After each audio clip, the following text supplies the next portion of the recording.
A move is going to have to be made to reduce the stimulus, and it's going to support the euro. Jim Hyerczyk, FX Empire.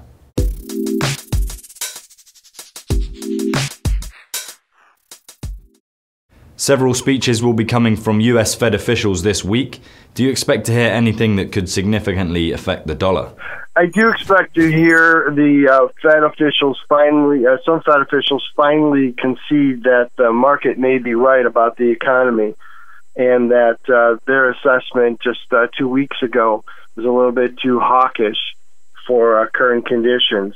I think that they're going to have to start paying closer attention to these numbers and realize that the economy is weak and inflation is going to come in lower than expected, especially because of a plunge in crude oil last week.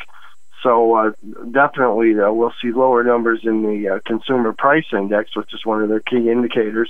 We're probably going to see lower GDP numbers too later this week, given today's weak durable goods number.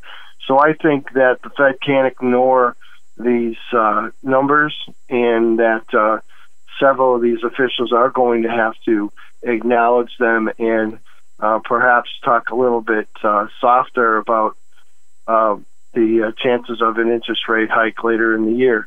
Now, Fed Chair Yellen is going to talk on Wednesday, and I think it's going to be very significant to see if she shifts gears and talks a little bit more dovish, because she did sound a little hawkish the last time, and she called below inflation numbers a one-time event. But these things are starting to add up, and it looks like it's a pretty serious condition. On the same note, ECB Chief Mario Draghi will give a speech tomorrow. What do you expect to have the biggest impact on the single currency in the coming weeks? I think he's going to talk a little bit more about a reduction in the emergency stimulus. I think given those strong PMI numbers across Europe and the Eurozone on Friday, he definitely has to acknowledge that the economy is heating up there, and that a move is going to have to be made to reduce the stimulus, and that's going to support the euro.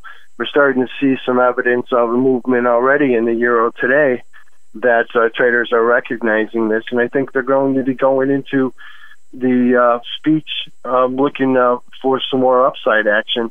We're very close to taking out some key support areas, and in no time I think we can be up to 113 to 113.27 area, which is what we saw last November and last September. So I'm pretty bullish on the euro right now, and I don't think Draghi's going to can't ignore these strong numbers any longer, and he's going to have to acknowledge that that stimulus is going to have to be pulled.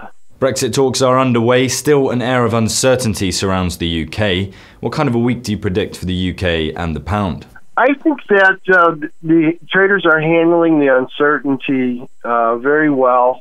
The market doesn't seem to be excessively volatile. I'm encouraged by Japan coming in to talk with Theresa May about the Brexit fears and that the Japanese banks may have. But it looks like if that's going to be the steps they take, where they talk about the effects of Brexit and the UK's exit from the European Union, if they talk ahead of time rather than wait for conditions to change, I think it's going to be a smoother transition.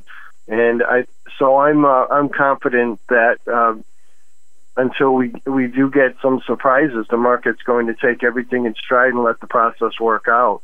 So I don't expect too much movement, and I am bullish though on the euro pound. I think that that's just going to be Draghi's comments driving the euro up, and not necessarily a weaker British pound. And I also think the pound's going to turn higher against the dollar. So definitely things are from my opinion, are a little bit better than they were a couple of weeks ago, and I don't sense the fears that we've had, we've been reading about in the press. It looks like the trading conditions are pretty normal right now.